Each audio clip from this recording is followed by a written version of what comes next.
Love gospel వీక్షకులందరికీ సర్వశుభాలు. మీకు ఆత్మగౌరవం కావాలంటే మీ మతాన్ని మార్చుకోండి. మీకు స్వాతంత్రం కావాలంటే మీ మతాన్ని మార్చుకోండి. మీరు నివసించే ప్రపంచాన్ని సంతోషకరంగా మార్చాలనుకుంటే మీ మతాన్ని మార్చుకోండి. మీకు సహకార సమాజాన్ని నిర్మించాలనుకుంటే మీ మతాన్ని మార్చుకోండి. మీకు అధికారం కావాలంటే మీ మతాన్ని మార్చుకోండి. మీకు సమానత్వం కావాలంటే మీ మతాన్ని మార్చుకోండి. ఇవి నేనంటున్న మాటలు కాదు, డాక్టర్ బిఆర్ అంబేద్కర్ అంటున్న మాటలు. ఈ ప్రసంగాన్ని ముక్తి కోస్ బాతే అంటారు మరాఠీలో. 1935లోనే అంబేద్కర్ తన జీవితంలోనే అత్యంత సాహసోపేతమైన, అందరికీ మార్గనిర్దేశకమైన ఒక ప్రసంగం చేశారు. హిందువుల మొండితనం, దశాబ్ద కాలంగా సాగిన అహింసాయుత నిరసనలు ఇవి విఫలం అవ్వడం వల్ల తాను హిందూ మతాన్ని విడిచిపెట్టి మరో మతాన్ని స్వీకరించాలి అని నిర్ణయించుకున్నట్లు ఆయన ప్రకటించారు. 1935 అక్టోబర్ 13వ తారీఖున మహారాష్ట్రలో నాసిక్ జిల్లాలో యౌలా అనే ప్రాంతంలో జరిగిన డిప్రెస్డ్ క్లాసెస్ అనే సదస్సులో చరిత్రాత్మకమైన ప్రసంగం చేశారు. దురదృష్టవశాత్తు హిందువుగా పుట్టాను, హిందువుగా చనిపోను అని చెప్పి అందరికీ మార్పు కావాలి అని చెప్పి ప్రకటన చేశాడు. అది జరిగిన సంవత్సరం తర్వాత 1936వ సంవత్సరం మే నెల 31వ తారీఖున బొంబాయి దాదర్లో జరిగినటువంటి బొంబాయి ప్రెసిడెంట్స్ మహర్ కాన్ఫరెన్స్లో మరలా ఈ ప్రసంగం చేశారు. ఇప్పుడు నేను చెప్పిన ఈ మాటలే ఆయన అప్పుడు పలికిన మాటలు. తమ మత గుర్తింపును, తమ మతాన్ని ఎవడో నచ్చినట్టు ఎవడో పెట్టినట్టు ఒక విధి నిర్ణయంగా కాకుండా ఒక ఎంపికగా మనం నిర్ణయించుకునే ఒక నిర్ణయంగా భావించాలని కోరారు. అత్యంత భావోద్వేగపూరితమైన స్వరంతో చెప్పిన మాటలు ఇవి. ఇది చాలా క్లియర్గా ఉంటుంది. Doctor Babasaheb Ambedkar writings and speeches volume number 17 part number 3 3వ పార్ట్లో పేజ్ నెంబర్ 158కి వెళ్తే, నేను ఇచ్చిన పీడిఎఫ్లో 158th పేజీకి వెళితే ఆ పీడిఎఫ్ బుక్ అనేది లింక్లో పెడుతున్నాను. వీడియో పూర్తిగా చూసిన తర్వాత నేను మెన్షన్ చేసిన ఆ పీడిఎఫ్స్ అన్నీ కూడా మీరు కలెక్ట్ చేసుకోవచ్చు. ఐటెం నెంబర్ 29లో వాట్ వే ఎమాన్సిపేషన్ అని చెప్పి వీటి గురించి ప్రస్తావన ఉంటుంది. ఈ పేజీ సంఖ్యలు ఎవరో ఇచ్చిన బుక్లో కాదు, భారత ప్రభుత్వం సామాజిక న్యాయ సాధికారత మంత్రిత్వ శాఖ నుంచి, సోషల్ జస్టిస్ మినిస్ట్రీ నుంచి డాక్టర్ బిఆర్ అంబేద్కర్ ఫౌండేషన్ ప్రచురించినటువంటి doctor Babasaheb Ambedkar writings and speeches వాటి ఇంగ్లీష్ ఎడిషన్కు సంబంధించినవి. ఇవన్నీ పీడిఎఫ్ రూపంలో కింద డిస్క్రిప్షన్లో కూడా ఇస్తాను. ఇవి గవర్నమెంట్ అప్రూవ్ చేయబడిన, గవర్నమెంట్ వెబ్సైట్లో పొందుపరచబడినవి, డాక్టర్ అంబేద్కర్ ఫౌండేషన్ ప్రచురించినవి కూడా. సో ఈ వీడియోలో ఏం మాట్లాడినా విత్ ప్రూఫ్స్తో సహా మాట్లాడతాను. సో ఇప్పుడు మనం వీడియోలోకి వెళ్దాం. ఈ వీడియో కొన్ని విషయాల కోసం, కొన్ని క్లారిటీస్ కోసం మాత్రమే, కుల మత విభేదాల కోసం కాదు, విమర్శల కోసం కాదు. కానీ అంబేద్కర్ జీవితంలో కొన్ని నిజాలు మనం తెలుసుకోవాలి. మనకు తెలుసు, అస్పృశ్యత, అవమానాలు, బానిసత్వం నుంచి నిరంతరం వాటిని రుద్దే హిందూ మతం అంటే అంబేద్కర్ అసహించుకునేవారు, విమర్శించేవారు, వాటిని విడిచిపెట్టి బౌద్ధ మతం తీసుకున్నారు అని. దాన్ని క్రైస్తవ్యం మీద మరలిస్తారు. క్రైస్తవ్యం కోసం అంబేద్కర్ చేసిన విషయాలు మనం పూర్తిగా తెలుసుకోవాలి. అన్నీ కూడా ప్రూఫ్లతో సహా తెలుసుకుందాం. ఒక 5 విషయాలు చెబుతాను. ఈ 5 విషయాలు చివరి వరకు అబ్జర్వ్ చేయండి. దానిలో నెంబర్ 1, యేసుక్రీస్తు వారు అంబేద్కర్ యొక్క ఆరాధ్య దైవం, ఆరాధించేటువంటి వ్యక్తి, ఇన్స్పిరేషన్గా తీసుకునేటువంటి వ్యక్తి. క్రైస్తవ మతంతో అంబేద్కర్కు ఉన్న సంబంధాన్ని అత్యంత శక్తివంతమైన ప్రత్యక్షమైన సాక్ష్యంలో ఇది కూడా ఒకటి. ఒక క్రైస్తవ సభలోనే ఆయన స్వయంగా చేసిన ప్రకటన 1938లో బహిరంగ కార్యక్రమంలో అంబేద్కర్ ఇలా ప్రకటించారు: బుద్ధుడు, యేసుక్రీస్తు అనే ఇద్దరు మహనీయుల ప్రభావం నా మనసుపై చాలా ఎక్కువ ఉంది అని. అంతేకాదు, సమానత్వం, సౌభాతృత్వం, స్వేచ్ఛను అందించగలిగే మతం నాకు కావాలి అనే మాటలు మాట్లాడతారు. Doctor Babasaheb Ambedkar writings and స్పీచెస్లో వాల్యూమ్ నెంబర్ 17 పార్ట్ నెంబర్ 3లో పేజ్ నెంబర్ 166 నేను ఇచ్చిన పీడిఎఫ్లో 39వ అంశం క్రిస్టియన్స్ లాగ్డ్ బిహైండ్ పొలిటికల్లీ అనే టాపిక్తో ఉంటుంది. పీడిఎఫ్ పేజీలో 195ని సెర్చ్ చేస్తే వస్తుంది. అంబేద్కర్ తన జీవితంలో, వ్యక్తిగత మేధో జీవితంలో యేసుక్రీస్తు వారికి నైతికపరమైన, ఆత్మీయ అధికారంతో అత్యున్నతమైన స్థానం ఇచ్చారు అని కొన్ని విషయాలు చెబుతాయి. అంబేద్కర్ బైబిల్ని ఎంతో శ్రద్ధగా అధ్యయనం చేశారు. ఆయన బైబిల్ సాహిత్యం, క్రైస్తవ గ్రంథాలు అన్నిటినీ కూడా విస్తృతమైన వ్యక్తిగత సేకరణలన్నీ చాలా ఉంటాయి ఆయన దగ్గర. అవన్నీ కూడా చాలా విస్తృతంగా పరిశోధన చేశాడు. చరిత్రకారుడు, రచయిత అయిన ధనుంజయ్ కీర్ అనే వ్యక్తి ప్రకారం అంబేద్కర్ నిర్గమాకాండం కథ పట్ల ఎంతగానో ఆకర్షితులయ్యారు. తన ప్రజలను బానిసత్వం నుంచి విడిపించిన మోషేతో తనని తాను తరచుగా పోల్చుకుంటూ ఉండేవారు. అందుకే ఇండియన్ మోజెస్ అంటారు అంబేద్కర్ని. ఇక నంబర్ 2, రెండవది 1938 జనవరి 1న సోలాపూర్ అనే ప్రాంతంలో జరిగిన ప్రసంగం. ఇది ఒక ప్రధానమైన చారిత్రాత్మక సంఘటన. క్రైస్తవులతోనూ వారి పక్షాన ఈ క్రైస్తవుల కోసం అంబేద్కర్ మాట్లాడినట్లు అత్యంత స్పష్టంగా నమోదు చేయబడింది. చరిత్రాత్మకంగా ముఖ్యమైంది ఈ సంఘటన 1938 జనవరి 1న సోలాపూర్లో భారతీయ క్రైస్తవులను ఉద్దేశించి ఆయన ప్రసంగం చేశారు. అది జరిగిన తర్వాత 1938 జనవరి 5వ తారీఖున జనతా అనే పత్రికలో దాన్ని ప్రచురణ చేశారు. దాన్ని మరల జ్ఞానోదయ అనే పత్రికలో ప్రచురణ చేశారు. తరువాత గజారే అనేటువంటి గ్రంథంలో వాల్యూమ్ నంబర్ 3 3వ వాల్యూంలో పేజీ నంబర్ 142లో కూడా దీని గురించి ఉంటుంది. సో ఆయన వాదనకు స్పష్టమైన చారిత్రక రుజువుల్లో ఇది కూడా ఒకటి. అంతేకాకుండా doctor Babasaheb Ambedkar writings and speeches volume number 17 part number 3 166వ పేజీలో, నేను ఇచ్చిన పీడిఎఫ్లో 195వ పేజీకి వెళ్ళి చూడండి, కనిపిస్తుంది. దళిత క్రైస్తవుల హక్కుల కోసం అంబేద్కర్ నేరుగా పోరాడారు అనడానికి ఇది స్పష్టమైన సాక్ష్యాల్లో ఒకటి.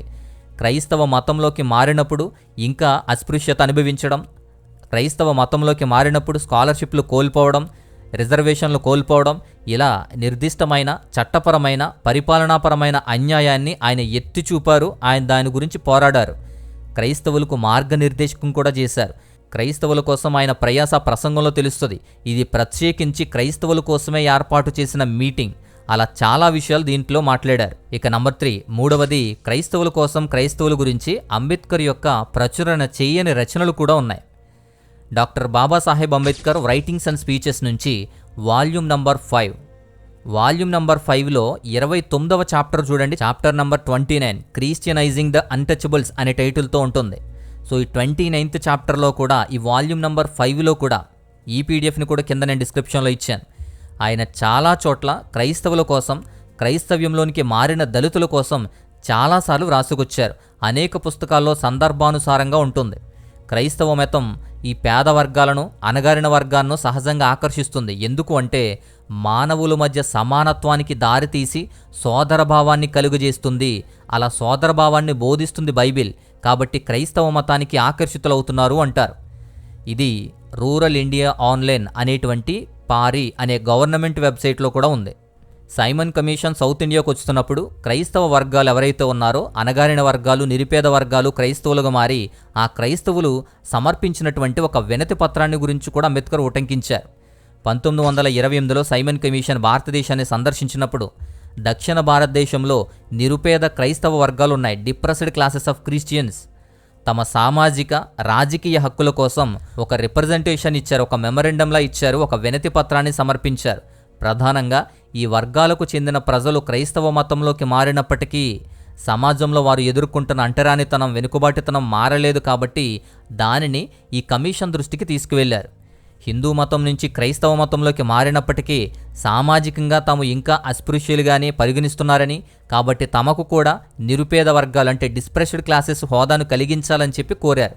ఆలయాలు, బావులు, బహిరంగ ప్రదేశాల్లో తమపై జరుగుతున్న వివక్షను అరికట్టడానికి చట్టపరమైన రక్షణ కల్పించాలి అని చెప్పి ఆ వినతిపత్రంలో పేర్కొన్నారు. ఆ విషయాలు అంబేద్కర్ రచనలో గుర్తు చేశారు. అంటరాని వారిని క్రైస్తవ మతంలోకి మార్చడాన్ని గాంధీ వ్యతిరేకిస్తే, ఇస్లాంలోకి మార్చడాన్ని గాంధీ వ్యతిరేకించకపోతే దాన్ని కూడా తప్పుపట్టి రాజకీయ కపటత్వం ఎత్తి చూపారని చెప్పి అంబేద్కర్ ప్రచురణ చేశారు. సో అలా ఈ క్రైస్తవుల పట్ల ఆయన రచనలు, ఆయన భావోద్వేగాలు కూడా చాలా రచనల్లో చూపిస్తాయి. ఇక నంబర్ 4 4వది రౌండ్ టేబుల్ సమావేశాల్లో అంబేద్కర్ పోరాటం. చాలా చాలా ప్రాముఖ్యమైంది, బలమైంది, అందరూ తెలుసుకోవాల్సింది. ఇక్కడే అసలైన విషయం ఉంది. భారతదేశానికి స్వాతంత్రం ఇవ్వకముందు కమ్యూనల్ అవార్డు అని చెప్పి ఒకటి ఇచ్చారు. అది ఇవ్వడానికి ముందు 3 రౌండ్ టేబుల్ సమావేశాలు జరిగాయి. 1930, 31, 32 ఈ 3 సమావేశాలు లండన్లో జరిగాయి.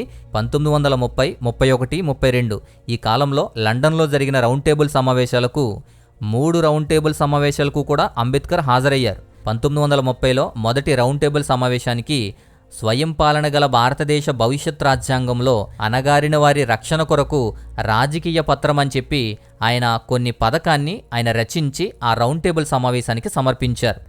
దాని ద్వారానే రాజ్యాంగంలో ఆర్టికల్ నంబర్ 17 అంటరానితన నిర్మూలన, అస్పృశ్యత నిర్మూలనగా అది చట్టపరమైన పునాది వేసింది. 1931లో 2వ రౌండ్ టేబుల్ సమావేశానికి అంబేద్కర్ అణగారిన వర్గాల ప్రతినిధిగా అక్కడ హాజరయ్యారు. అక్కడ చేసిన వాదనలు, ఇచ్చిన సజెషన్స్ని బట్టే 1932 ఆగస్టు 16న బ్రిటిష్ ప్రధానమంత్రి రామ్సే మెక్డొనాల్డ్ జారీ చేసిన కమ్యూనల్ అవార్డ్. ఆ కమ్యూనల్ అవార్డును నేరుగా ప్రభావితం చేశాయి ఆ అంశాలు, అంబేద్కర్ ఇచ్చిన అంశాలు. ముస్లింలు, సిక్కులు, అలాగే భారతీయ క్రైస్తవులు, అణగారిన వర్గాలు, వీరితో ప్రత్యేకమైన నియోజకవర్గాలను మంజూరు చేయాలని, దళితులు అలాగే భారతీయ క్రైస్తవులు ఇద్దరిని రాజ్యాంగ రక్షణలకు అర్హులైన ప్రత్యేకమైన రాజకీయ వర్గాలుగా గుర్తించాలని చెప్పి ప్రతిపాదనలు చేశారు. కమ్యూనల్ అవార్డులో ఖచ్చితంగా వాటిని స్వీకరించారు. ఇవి అంబేద్కర్ ప్రతిపాదనలే, ఆయన చెప్పిన విషయాలే కమ్యూనల్ అవార్డులోకి వచ్చాయి. దాన్ని బేస్ చేసుకుని తర్వాత 1935 భారత ప్రభుత్వ చట్టం అనేది వచ్చింది. దాని ప్రకారమే భారతదేశంలో క్రైస్తవ సమాజం యూరోపియన్లు, ఆంగ్లో ఇండియన్స్, ఇండియన్ క్రిస్టియన్స్గా విభజించబడ్డాయి. ప్రతి ఒక్కరికి ప్రత్యేకమైన స్థానాలు ఇవ్వడం, ప్రత్యేకమైన ఓటర్స్గా ఉన్నారు. ఈ విషయం ప్రక్కన పెడితే రెండవ రౌండ్ టేబుల్ సమావేశానికి అంబేద్కర్ అణగారిన వర్గాల వైపు వచ్చారు. అంటే backward classes, scheduled classes, tribal classes వారికి ప్రతినిధిగా హాజరయ్యారు. క్రైస్తవుల తరపున పాల్గొన్నది మాత్రం వేరే వ్యక్తులు, వాళ్ళు ముగ్గురు.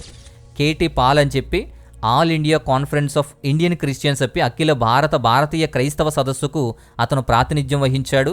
బ్రాహ్మణుల తర్వాత సమాజంలో అత్యున్నత సామాజిక హోదా కలిగిన వర్గాల్లో నుంచి వచ్చినవాడు.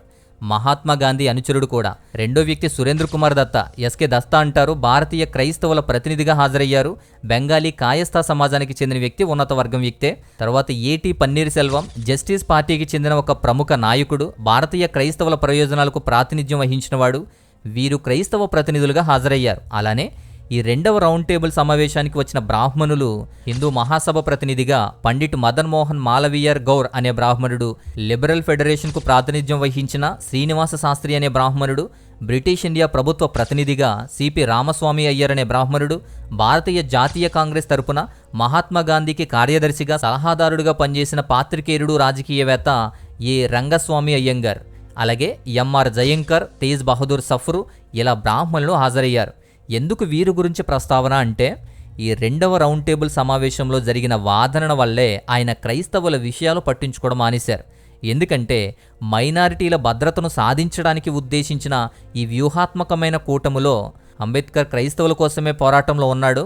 ఆయన మొదట్లో క్రైస్తవ నాయకులతో చేతులు కలిపినప్పటికీ ఆ తర్వాత క్రైస్తవ నాయకత్వం యొక్క ప్రాధాన్యతలు, వారి నాయకత్వం, అందులో ఒక్కరూ దళితులు లేకపోవడం, అణగారిన వర్గం నుంచి ఎవరూ లేకపోవడం, అందరూ ఉన్నత కులాల వారుగా ఉండడం, వాళ్ళు వారి చర్చ విషయాలు తప్ప సామాజిక రాజకీయ ప్రాధాన్యత పట్టించుకునేవారు కాదు. కాబట్టి అలా ఉండడం వల్ల ఈ నాయకత్వం పట్ల ఆయన విమర్శాత్మకమైన అభిప్రాయాలు వ్యక్తం చేశాడు. అందుకే వారితో ముందు చేతులు కలిపిన ఆ తర్వాత వారి నుంచి దూరంగా ఉండడం మొదలుపెట్టాడు. అయినా సరే క్రైస్తవులుగా మారినా లేదా మతం మారినా కూడా వారికి హక్కులు కల్పించాలి అని పోరాటం చేసేవారు. ఈ రెండవ రౌండ్ టేబుల్ సమావేశంలో ఆయన ఇలాంటి వ్యక్తుల గురించి, హక్కుల గురించి పోరాడుతూ ఉంటే, వాదిస్తూ ఉంటే, క్రైస్తవుల తరపున వచ్చిన వాళ్ళు, ఉన్నత వర్గంలో ఉన్నవారు, వారు ఈ విషయం గురించి స్కిప్ చేసి ఆయన్ను ఆపడం జరిగింది. అలాగే బ్రాహ్మణులు దీని గురించి వ్యతిరేకించి ఆపడం జరిగింది. తద్వారా అది ఇప్పటికీ కూడా ఒక చిక్కుముడిగానే ఉంది. ఆయన క్రైస్తవులుగా మారినా, మతం మారినా కూడా వారికి హక్కులు కల్పించాలి అని పోరాడుతూనే వచ్చారు. క్రైస్తవ నాయకులు ఎక్కువగా ఆసక్తి చూపకపోవడం, బ్రాహ్మణులు వ్యతిరేకించడం, ఆయన దళిత, అణగారిన వర్గాల వారి ప్రతినిధిగా వచ్చారు కాబట్టి క్రైస్తవ విషయాల్లో కూడా గట్టిగా వాదించిన అసలు వ్యక్తులు, క్రైస్తవుల తరపున వచ్చిన వ్యక్తులు డిమాండ్ చేయకుండా మౌనంగా ఉండడం వల్ల, అందుకే వారితో ఎంతవరకు కలిసి ఉన్నా ఆ తర్వాత పట్టించుకోవడం మానేశారు. కానీ క్రైస్తవ్యం తీసుకున్న వ్యక్తుల హక్కుల గురించి మాత్రం ఆయన చివరి వరకు పోరాడారు. మతం మారాలి అని చెబుతారు, మతం మారినా కూడా హక్కులు, అవకాశాలు ఎందుకు తొలగిస్తున్నారు అని పోరాటం కూడా చేశాడు. ఇక ఐదో విషయం, మతం మారిన వారి హక్కుల కోసం ఆయన చేసిన పోరాటం. అంబేద్కర్ చాలా సందర్భాల్లో క్రైస్తవులతోనే కలిసి నడిచారు. అంబేద్కర్ సౌత్ ఇండియా వచ్చినప్పుడు, ముఖ్యంగా ఏలూరు వచ్చినప్పుడు ఆహ్వానించింది, సభ చేసింది, సభ నిర్వహించింది క్రైస్తవులు. 1944 సెప్టెంబర్ 30వ తారీఖు, అక్టోబర్ 1వ తారీఖున ఏలూరులో వచ్చినప్పుడు సభ నిర్వహించింది క్రైస్తవులే. Doctor BR Ambedkar's visit to South India, impact on regional Dalit movements అనేటువంటి గ్రంథంలో పేజ్ నెంబర్ 36లో ఉంటుంది దీని గురించి. 1944 సెప్టెంబర్ 22ను కూడా మద్రాసు పర్యటన సందర్భంగా డాక్టర్ బిఆర్ అంబేద్కర్ పెరంబూర్లో జరిగినటువంటి మద్రాస్ ప్రెసిడెన్సీలో జరిగిన పర్యటన సందర్భంగా ఎస్సీలు క్రైస్తవులుగా మారినవారు దళిత క్రైస్తవుల నుంచి వినతి పత్రాలు తీసుకున్నారు. మత మార్పిడి తర్వాత కూడా, క్రైస్తవ్యం తీసుకున్న తర్వాత కూడా సామాజిక, ఆర్థిక వివక్ష కొనసాగుతూనే ఉంది. కుల క్రైస్తవులు వారిని వేధిస్తూనే ఉన్నారు అని చెప్పి హైలైట్ చేస్తూ తమిళనాడు అణగారిన వర్గాల క్రైస్తవ సంఘం అనే సంఘం నుంచి ఆయనకు రిప్రజెంటేషన్లు కూడా అందడం జరిగింది. ఈ విషయం కూడా doctor BR Ambedkar's visit to South India impact on regional Dalit movements అనే గ్రంథంలో పేజ్ నెంబర్ 38లో ఉంటుంది. ఇక 1944 సెప్టెంబర్ 25వ తారీఖున అంబేద్కర్ నెల్లూరులో పర్యటన సందర్భంగా క్రైస్తవ సమాఖ్య క్రిస్టియన్ ఫెడరేషన్ని కలిశారు. వారు అంబేద్కర్కి వినతి పత్రాన్ని కూడా అందించారు. ఇది కూడా doctor BR Ambedkar's visit to South India impact on regional Dalit movements అనే గ్రంథంలో పేజ్ నెంబర్ 39లో ఉంటుంది. ఇలా ఈ 5 విషయాల్లో క్రైస్తవుల గురించి, మైనారిటీ హక్కుల గురించి, అలాగే ముఖ్యంగా క్రైస్తవులు ఎవరైతే దళిత వర్గాల నుంచి మారారో, ఎవరైతే అణగారిన వర్గాల నుంచి క్రైస్తవ్యం తీసుకున్నారో వారి గురించి కూడా ఆయన నిరంతరం పోరాడుతూనే ఉన్నాడు, ఆయన ఫైట్ చేస్తూనే ఉన్నాడు. ఇక ఆయన రచనల్లో కూడా మొదటిది doctor Babasaheb Ambedkar writings and speeches volume number 17లో 5వ సెక్షన్ పార్ట్ నెంబర్ 3లో పేజ్ నెంబర్ 351 నుంచి 365 వరకు ఉన్న ప్రసంగాలు షెడ్యూల్డ్ క్యాస్ట్ సెటిల్మెంట్ అనే టైటిల్తో ఉంటుంది. బౌద్ధ మతాన్ని స్వీకరించిన దళితులు తమ రాజకీయ సామాజిక హక్కులను కోల్పోకూడదు అని చెప్పి అక్కడ వాదించారు. ఇక రెండవది స్టేట్స్ అండ్ మైనారిటీస్ అని చెప్పి 1945లో రాసినటువంటి బుక్ ఇది. అంబేద్కర్ స్వయంగా రాసిన పుస్తకం రాజ్యాంగ పరిషత్తుకు సమర్పించిన ఒక ముసాయిదా లాంటిది. ఆర్టికల్ 2లో సెక్షన్ 14లో పార్ట్ నెంబర్ 2లో అంబేద్కర్ సెపరేట్ సెటిల్మెంట్స్ అని చెప్పి అంటే ప్రత్యేక ఆవాసాల గురించి ప్రతిపాదించారు. మతం మారినా మారకపోయినా దళితుల యొక్క సామాజిక రక్షణ కోసం ఈ ప్రతిపాదనలు చాలా ముఖ్యమైనవి. ఈ పుస్తకం కూడా ఈ అంబేద్కర్ యొక్క writings and speeches volume number 1లో కూడా చేర్చబడింది. ఇక మూడవది the Buddha and his Dhamma 1957లో రాసినటువంటిది. ఇది అంబేద్కర్ చివరి రోజుల్లో రాసినటువంటి గ్రంథం. చివరి భాగం ఎపిలోగ్ అనేటువంటి భాగంలో మత మార్పిడి అనేది కేవలం ఆచారాల మార్పు కాదు, అది సామాజిక విముక్తి, అది సోషల్ ఎమాన్సిపేషన్ అని చెప్పి వివరించేవారు. బౌద్ధంలో చేరడం వల్ల లేదా హిందువు నుంచి ఏ మతంలోకి వచ్చినా దళితులకు లభించే ఆత్మగౌరవం, సమానత్వం గురించి ఇందులో లోతుగా చర్చించేవారు. ఇక number 4 what Congress and Gandhi have done to untouchables అనేటువంటి గ్రంథం. ఇది కూడా Babasaheb Ambedkar writings and speeches volume number 9లో ఉంటుంది. దళితులకు కేవలం సామాజిక సంస్కరణలు సరిపోవని, వారికి బలమైన రాజకీయ హక్కులు ఉండాలని అంబేద్కర్ ఇందులో వాదించారు. మతం మారినా కూడా అంటరానితనం వల్ల కలిగే వెనుకబాటుతనం పోదని, అందుకే రక్షణలు అనేవి అవసరమని చెప్పి నొక్కి ఒక్కానించేవారు. ఇవన్నీ కూడా ఆయన క్రైస్తవ్యం పట్ల ఉన్న ఆసక్తి, యేసుక్రీస్తు వారి పట్ల ఆయనకున్న వ్యక్తిగత అభిమానం, క్రైస్తవుల కోసం కూడా ఆయన చేసిన పనులు, చెప్పిన ప్రసంగాలు ఇవన్నీ మనకు తెలుస్తున్నాయి. అంబేద్కర్ ఎప్పుడూ క్రీస్తుకి విరోధిగా లేడు. క్రీస్తును దైవంగా, ఆదర్శంగా, జీవితాన్ని ప్రభావితం చేసే వ్యక్తిగానే తీసుకున్నారు. చివరి వరకు కూడా అలానే తీసుకున్నారు. అంబేద్కర్ కొన్నిసార్లు క్రైస్తవ నాయకులు ఈ సామాజిక రాజకీయ మార్పులను పట్టించుకోకుండా కేవలం వారి చర్చ మాత్రమే పట్టించుకుంటూ ఉండడం వల్ల వారిని వ్యతిరేకిస్తూ వచ్చారు. ఆ వ్యతిరేకత కేవలం క్రైస్తవులను సరిచేయడానికి మాత్రమే, చర్చెస్లో జరుగుతున్న వాటిని క్వశ్చన్ చేయడానికి మాత్రమే. యేసుక్రీస్తు వారి బోధనలు, వాక్యపు బోధనలు అమలు పరచలేకపోవడం వల్ల చర్చను వ్యతిరేకించేవారు. కానీ అదే క్రైస్తవుల కోసం పోరాటం కూడా చేసేవారు. ఆయన వంతు ఆయన కృషి చేశారు. ప్రత్యేక ప్రాతినిధ్య కేటాయింపులు, సీట్లు, మైనారిటీ హక్కులు, ఆయన వీటి కోసం కృషి చేశారు. ముఖ్యంగా మతం మారినా కూడా ఎదుర్కొనేటువంటి సవాళ్ల కోసం పోరాటం చేశారు. క్రీస్తు పట్ల ఆరాధన, దళిత క్రైస్తవుల పట్ల సానుభూతి ఉన్నప్పటికీ అంబేద్కర్ చివరికి 1956లో కొన్ని కారణాల వల్ల బౌద్ధ మతాన్ని ఎంచుకున్నారు. ఎందుకు ఆ కారణాలు ఏంటి, ఎందుకు బౌద్ధాన్ని ఎంచుకున్నారు అనేది, క్రైస్తవ్యం కాదని బౌద్ధం ఎందుకు తీసుకున్నారు, క్రైస్తవ్యంలో ఎందుకు ఆ గొడవ అనేది నెక్స్ట్ వీడియోలో చాలా క్లియర్గా ఇస్తాను. ఆ వీడియోలో మీరు చూడండి. అంబేద్కర్ ముందుగానే ఊహించినటువంటి, అనుకున్నటువంటి దళితుల మీద విసిరిన ఒక కొరడ దళిత క్రైస్తవులను లేదా క్రైస్తవులుగా మారినటువంటి ఈ అణగారిన వర్గాలను వెంటాడుతూ ఉంది. అతిపెద్ద వైఫల్యాల్లో అది కూడా ఒకటి. ఆర్టికల్ నంబర్ 341 కింద జారీ చేయబడిన 1950 constitutional order, schedule caste order అంటారు. ఈ ఉత్తర్వును వివక్షతాపూరితమైన రూపంలో అంబేద్కర్ వ్యక్తిగతంగా దీన్ని ఆమోదించలేదు, దాన్ని వ్యతిరేకించారు, దాని గురించి ఫైట్ చేశారు. 1956లో దళిత సిక్కులను చేర్చారు దీనిలోకి. 1990లో బౌద్ధులను చేర్చారు. అంటే అంబేద్కర్ వారసత్వ కారణాల వల్ల బౌద్ధులు కూడా చేరారు. కానీ నేటికి దళిత క్రైస్తవులు, దళిత ముస్లింలు ఈనాటికి మినహాయింపుగానే మిగిలిపోయారు. అంబేద్కర్ పోరాటాన్ని, అంబేద్కర్ అనుచరణను అందుకున్నటువంటి అంబేద్కర్ చట్రంలో దళిత క్రైస్తవుల పోరాటం అదే కొనసాగుతూ ఉంది. దీని గురించి పోరాటాల నేపథ్యంలోనే 2007లో రంగనాథ్ మిశ్రా కమిషన్ అనేది ఏర్పాటు చేశారు. షెడ్యూల్ కాస్ట్ మతం మారినా కూడా వారి హక్కులు ఉంచాలా లేదా అనే దాని మీద చేసినటువంటి కమిషన్ ఇది. 2007లోనే నివేదిక అనేది వెలువడనప్పటికీ కూడా దాని గురించి పట్టించుకోలేదు. ఇప్పుడు 2022లో మరల ఇంకొక కమిషన్ కేజీ బాలకృష్ణన్ కమిషన్ అని చెప్పి వేశారు. అది ఎప్పటికీ కూడా రిపోర్ట్ ఇవ్వలేదు. ఈ కమిషన్ కూడా ఏం చెబుతుంది అనేది తెలియదు. చెప్పినప్పటికీ కేంద్రం ఎలాంటి యాక్షన్ తీసుకుంటుంది అనేది తెలియదు. బ్రిటిష్ వారి బానిసత్వం నుంచి దేశానికి స్వాతంత్రం వచ్చినప్పటికీ దళితులకు, ఈ ఎస్సీ వర్గానికి మాత్రం స్వేచ్ఛా స్వాతంత్రం లేకుండా పోయింది. ముఖ్యంగా మత హక్కు లేకుండా పోయింది. సో ఇప్పుడు పోరాడుతున్న ఈ పోరాటం అంబేద్కర్ ఆశయాలతో నిర్మించబడింది. అంబేద్కర్ ప్రారంభించింది క్రైస్తవుల ఆశయాల కోసం, క్రైస్తవుల హక్కుల కోసం. ముఖ్యంగా ఎస్సీ క్రైస్తవులు హక్కులను హరించేదానికోసం పోరాటం ఆనాటి నుంచి నేటి వరకు ఉంది. అంబేద్కర్ ఆశయాలు ఫలించాలని జై భీమ్ అని, అంబేద్కర్ యూత్ అని, అంబేద్కర్ యూనియన్స్ అని ఇలా పోరాడేది దేనికోసం? అసలు అంబేద్కర్ ఆశయాల్లో మిగిలిపోయిన ఒకటిని ఛేదించేంత వరకు పోరాడకుండా, మిగతా వారిలాగానే ఎస్సీలు కూడా హక్కులు సాధించేంత వరకు కృషి చేయకుండా, సమాజంలో ఉన్న అస్పృశ్యత, అవమానాలు, కనీసం మత స్వేచ్ఛ కూడా లేకపోవడం, ఇంకా ఉన్నత వర్గాల ముష్టి ఏరుకుంటూ వాళ్ల కాళ్ళ కింద చెప్పుల్లా నలిగిపోతూ వారి ఉచ్చ తాగుతున్న మనువాద బానిస సంఖ్యల నుంచి విముక్తి కాకుండా, దాని గురించి పోరాటం చేయకుండా, కనీసం నీ హక్కు, నీవు అందరితో సమానంగా గౌరవంగా బ్రతకాలి, నీకు సమానత్వంతో కూడిన హక్కు ఉంది, ఆ స్వాతంత్రం నువ్వు అనుభవించగలుగుతున్నావంటే ఈ పోరాటం సాధించి తీరాలి. అంబేద్కర్ మిగిల్చిన ఈ పోరాటం విజయం సాధించాలంటే ఆయన ఇచ్చిన ఈ పోరాట స్ఫూర్తిని తీసుకుని విజయం సాధించాలి, పోరాడాలి, హక్కులు సాధించాలి.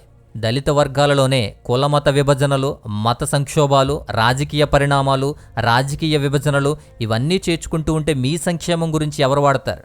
వాళ్ళ రాజకీయ లబ్ధి కోసం మిమ్మల్ని వాడుకుంటున్నారు తప్ప నీ మంచి ఎవడో చూడ్డం. నీ హక్కులు నువ్వు సాధించాలంటే ముందు నువ్వు పోరాడాలి. ఆ పోరాట స్ఫూర్తి అంబేద్కర్ నేర్పించింది. సో ఫైనల్గా అంబేద్కర్ యొక్క ఆశయాల్లో మతం మారినా కూడా ఈ వివక్ష ఉండకూడదు. మతం మారినా కూడా, ఏ మతంలోకి వెళ్ళినా కూడా అణగారిన వర్గాల హక్కులు కాలరాయకూడదు అని చెప్పి, ఆ మత స్వేచ్ఛను పూర్తిగా ఇవ్వాలి అని చెప్పి ఆయన పోరాటం చేశారు. ఆ పోరాటం నేటికి కొనసాగుతుంది. ఆ ఒక్క విషయంలో మనం ఇంకా పోరాడాల్సి ఉంది. అంబేద్కర్ ఆశయాలు ఫలించాలంటే ఆ ఒక్క ఆశయాన్ని కూడా సాధించి చూపించాలి. క్రిస్టియానిటీలో మైనారిటీ హక్కుల గురించి, అలాగే దళితుల నుంచి వచ్చినటువంటి క్రైస్తవుల గురించి కూడా ఆయన పోరాటం చేశారు అనే అంశం గురించి మాత్రం ఈ వీడియోలో ఇవ్వడం జరిగింది. సో ఇదంతా మీకు చాలా క్లియర్గా అర్థమైంది అనుకుంటున్నాను. నచ్చితే ఖచ్చితంగా లైక్ చేయండి. అలాగే ఇతరులకు కూడా ఈ విషయాన్ని షేర్ చేయండి. మరింత ఎక్కువ మంది తెలుసుకోవడానికి వీలుగా ఉంటుంది. సో ఇది ఈ విషయం. నెక్స్ట్ వీడియోలో ఆయన ఎందుకు బౌద్ధాన్ని తీసుకున్నారు, క్రైస్తవ్యాన్ని ఎందుకు విడిచిపెట్టారనే అద్భుతమైన క్లారిటీతో మరొక వీడియో ద్వారా నేను మరలా వస్తాను. అంతవరకు సెలవు. God bless you.